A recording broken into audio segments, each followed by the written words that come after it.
I'm thinking about the perspective on the timeline. We look at past, present, and future. Now, of course, we don't even need to think of it as a timeline at all. That's just one way of looking at it. But if we imagine how we picture ourselves in the time dimension, past, present, future.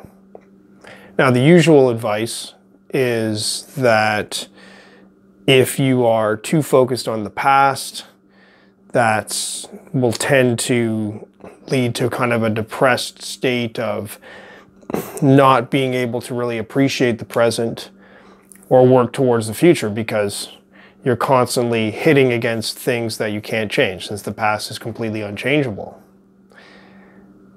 And on the other hand, it's also generally agreed that it's not so great to be too focused on the future because then that would just be anxiety where we're trying to prepare for every possible thing that might happen or might go wrong, or we're anticipating something.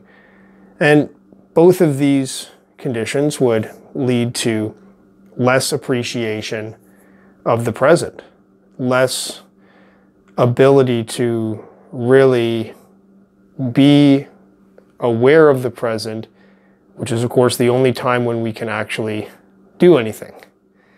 So both these kind of past and future focuses, living too much in past and future, is like living in some kind of a fantasy world where you're imagining things that aren't real, since only the present is actually real.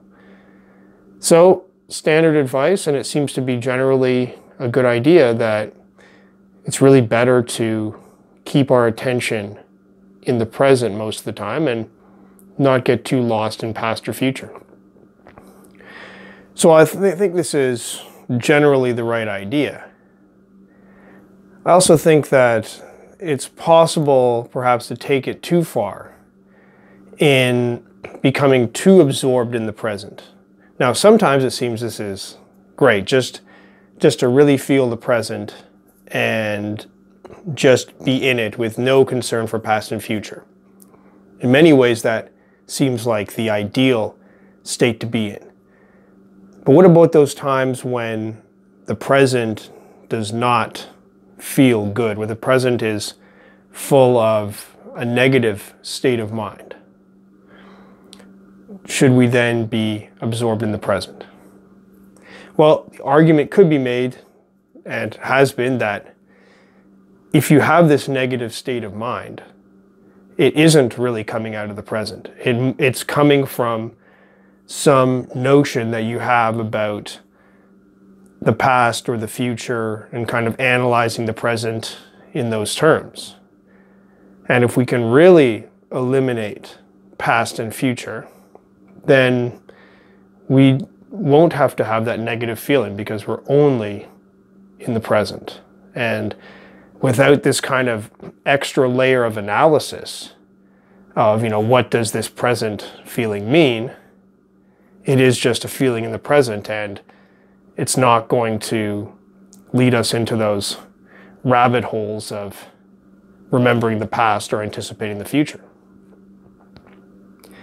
But still, on the other hand, it's almost taking it too far to be absorbed in the present at all times, because there's an effect of kind of narrowing things down. If we're feeling bad in the present, then, and the present is the only thing that exists in our consciousness, it's like my entire existence sucks because I feel bad now. It seems like it's possible to, without getting absorbed in past or future, to kind of zoom out a little bit and feel like, okay, this present moment that I'm in is part of a bigger picture.